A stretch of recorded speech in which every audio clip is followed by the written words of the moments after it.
దాదాపు 13 రోజుల నుంచి హైదరాబాద్లో ఉన్నాను.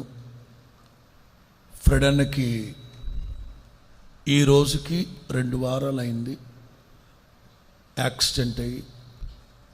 జూలై 18 యాక్సిడెంట్ అయింది.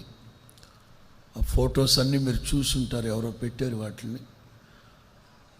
ఏదైతే ఇలా జరగకూడదు అని అనుకున్నామో తప్పలేదు. ఇన్ఫెక్షన్ ఎక్కువైపోయింది.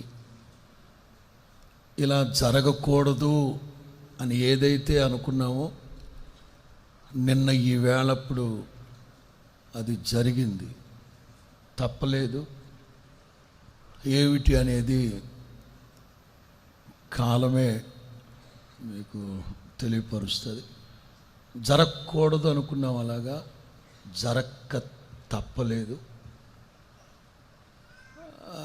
ఈ 2 వారాలుగా ప్రభు పాదాలు పట్టుకున్నాం, ప్రభు కనికరిస్తారని. సో ప్రభు చిత్తం అది అనుకున్నప్పుడు శిరసావహించి ముందుకు వెళ్ళక తప్పలేదు కూడా. ఒకటి మాత్రం వాస్తవం, ప్రాణాపాయంలో నుంచి గట్టెక్కించి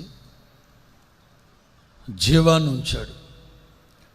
అందుకే దావీదు అంటారు, యెహోవా నన్ను కఠినముగా శిక్షించిన కానీ మరణానికి ఆ ఒక్క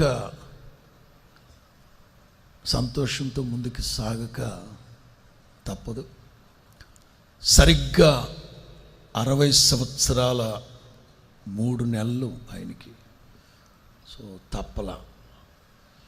సో దేవుని చిత్తం ఫెడన్న పట్ల ప్రభు జరిగించును గాక.